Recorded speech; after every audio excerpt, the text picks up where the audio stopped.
The invention of text messaging has made communicating with friends and family easier than before. You can compose quick messages when you don't feel like making a phone call. Similarly, if you're unable to make a phone call, a short message could save your life. Unfortunately, this means that some pretty disturbing and even sad text messages have been archived before people forcefully met their ends. Number 5. When in a relationship, you may find yourself constantly texting your significant other as a way to communicate while you're apart. This is especially true for teenagers who are unable to see each other often. This is in no way a negative thing. In fact, it's actually good that most couples stay on top of each other's whereabouts, considering what a dangerous world we live in today. 14-year-old April Millsap was an avid texter that regularly texted her boyfriend of her location and current actions. One night in early July 2014, April was going about her usual routine, which included taking an evening walk with her dog, Penny, and texting her boyfriend to catch up on their days. April was only a few streets away from her home when she interrupted an otherwise ordinary conversation to text her boyfriend a message that said, "OMG, I think I'm being kidnapped." The message obviously provided very little detail for her boyfriend to go off of, and it also sparked immediate fear in him. Despite a string of messages pushing for more information, a series of calls, her boyfriend Austin was left in silence. Although he was very concerned about his girlfriend, he assumed that she was just joking and let the situation fade from view. April never responded, but was found dead in a drainage ditch just a few hours later. Her dog had loyally stayed by her side even after her death and began barking to grab the attention of two joggers that were passing by. Since the barks sounded panicked and even fearful, the joggers approached the scene and found the teen. Officers arrived immediately, crediting the furry companion for her body being discovered at all. One officer said that otherwise she could have been missing for days before the truth was revealed. Additionally, the same officer reported that at the time it was unclear who actually sent that last text messages. Considering the location and conditions of April's murder, it seemed unlikely that she would have been the one to send the message. Especially because she was not removed from her location at any point. Thanks to DNA and other evidence, April's killer was charged 2 years later for his crimes. He apparently had forced her into a wooded area where he assaulted her and then stomped on her until she was no longer conscious. He then moved her to the drainage ditch and left her dog by her side because he worried that it had a tracking chip. Sadly for April's family and boyfriend, this chilling text was the last piece of communication anyone had with the innocent girl before her demise. Number 4. As mentioned before, text messages are a convenient substitute for a phone call. So in many cases, when someone believes they don't have time for a conversation over the phone, or they're in a situation which makes a call impossible, they resort to speedily texting their final words. Goodbyes are the most popular form of final words in cases like this. The tragic passing of Jeffrey Hunter is a perfect example of this, specifically sending final words via text message. On April 27, 2014, an EF4 tornado hit the area of Valonia, Arkansas. A tornado of that accord includes wind speeds between 160 and 200 miles per hour.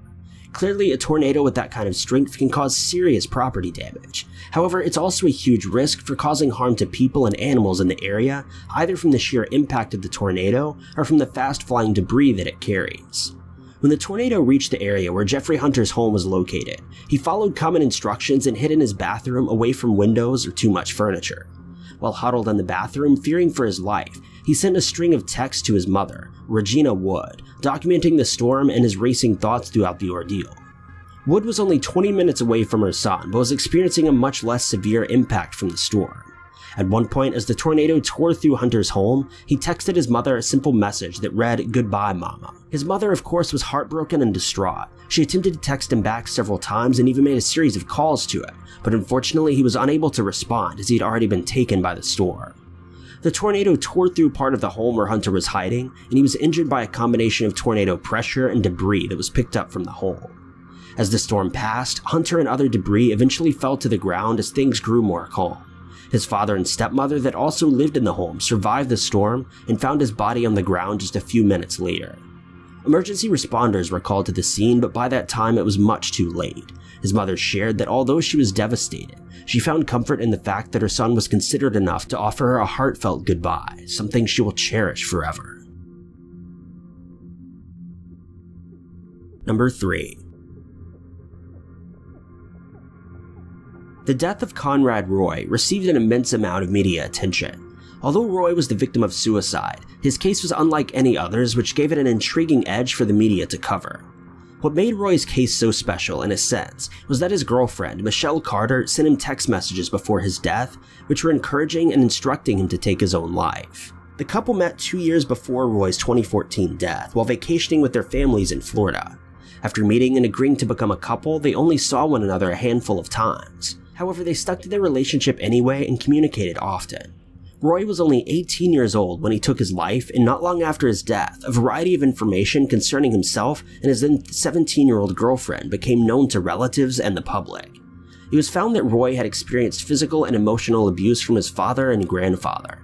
He also attempted suicide once before in 2012. Carter, on the other hand, had previously been diagnosed with an eating disorder and occasionally self-harmed. She was on antipsychotic medication and sought mental health care at a local hospital since she was 8 or 9 years old. In the beginning of their relationship, Carter was emotionally supportive of her boyfriend and encouraged that he seek professional help for his depression and thoughts of suicide. However, in 2014, her attitude changed and she allegedly began to believe that encouraging him to go through with his plan was a better idea.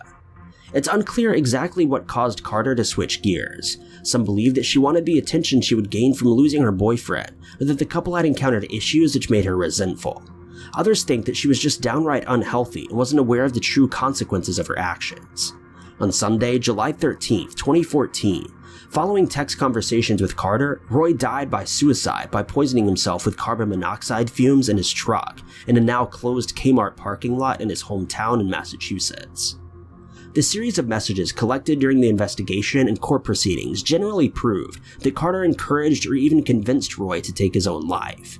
While all the messages are deeply disturbing, the last few are truly the most upsetting. Carter says, "You just have to do it like you said. Are you gonna do it now? And you can do this," obviously referring to Roy's plan. The last message from Roy to Carter read, "Okay, I'm leaving now." The absolute last message from Michelle Carter to Conrad Roy read, "I thought you actually did it." Number 2.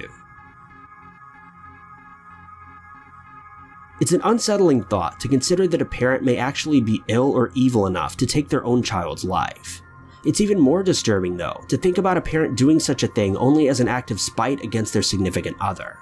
Unfortunately, that's exactly what happened with Tony Moreno and his infant son. In July 2015, Tony Moreno was accused of threatening his 7-month-old son's life as well as the child's mother. Tony Moreno was accused of threatening his 7-month-old's life as well as the life of the child's mother, Moreno's ex-wife. Aiden Moreno, the 7-month-old son of Tony, was in his mother's care when Moreno arrived to her home to take the child for visitation. The child's mother had previously attempted to file a restraining order against Moreno, but had to send the request back to her local office for revisions. As a result, she was legally forced to allow Moreno to see his son and even leave with him in his care. After taking the child, Moreno went on with what could be assumed as a normal day. Eventually, Moreno and his ex-wife got into an argument over the phone about when the child would be returned home, and at some point during this conversation, it's believed that Aiden's mother mentioned something to Moreno about moving on with her life or seeing new people. Moreno did not respond well to this news and felt as though he was being betrayed. A short while later, Moreno took his infant son to Arigani Bridge in Middleton, Connecticut. He then sent a text to his ex-wife which read, "Enjoy your life without us now. He's dead, and soon I will be too." He then allegedly threw his child off the bridge into the deep and rushing water below, and after that, Moreno himself removed his shirt and jumped. It's unclear if officers were called to the scene by witnesses or by Moreno's ex, but eventually they arrived and pulled both the baby and the father from the dangerous water. The infant was declared dead on the scene from a combination of water and injuries from the fall. Moreno was obviously severely injured but survived the fall and was rushed to the hospital. Moreno was later convicted of his crimes, and his ex-wife took the threat seriously and was devastated to hear the news of losing her child. However, that last text message was a huge factor in finding Moreno guilty. Number 1. The case concerning 15-year-old high school student Jalen Freiberg is known as the Marysville-Pilchuck High School shooting, which occurred in October of 2014. Jalen texted a group of students that he was close to a few hours before lunch. He instructed each of them to meet him at a scheduled lunchtime, even insisting that some of the students skip their classes to make it during that lunch period. When lunchtime rolled around, the students he invited arrived and sat at exactly where he instructed them to. Witnesses reported that Jalen sat at a table opposite of these students and just sat to watch while they shared their confusion and discussed what may happen. Around 10:35 a.m., Jalen sent a group text to his family and friends, as well as his would-be victims that sat across the table from him. The text detailed what he was going to do and included a brief apology for his actions. A short text followed, which read, "I needed to do this, though. I wasn't happy, and I need my crew with me. I'm sorry, I love you." After sending this final text, Jalen stood up and approached the table of his friends, some of whom had already read the message. One student stood up and the two began to argue back and forth. However, witnesses were unable to describe the context of their conversation. At that point, Jalen pulled out a handgun and shot 5 friends that sat at the table before shooting himself. If he had sent this warning message just a few minutes sooner, perhaps things could have gone differently. An exact motive was never clear, but some students reported that Freiberg was struggling with depression, rejection from female peers, and resentment at his friends who all had girlfriends. Thank you guys so much for watching. If you liked this video, be sure to click that like button. Also, don't forget to subscribe and click that notification bell to keep updated with our videos. And if you enjoyed this narration, maybe consider checking out my personal channel at youtube.com/ty_knots.